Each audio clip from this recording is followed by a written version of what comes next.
ম্যাচের আগে ড্রেসিং রুমে যা ঘটেছে শুনলে চোখে পানি চলে আসবে।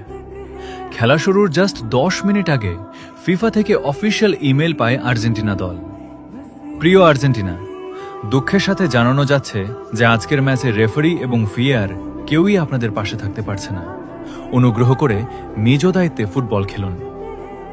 ইমেল পড়ে পুরো ড্রেসিং রুমে শোকের ছায়া। কেউ কেউ কান্নায় ভেঙে পড়ল। এতদিনের সঙ্গী এভাবে ছেড়ে যাবে কেউ ভাবেনি।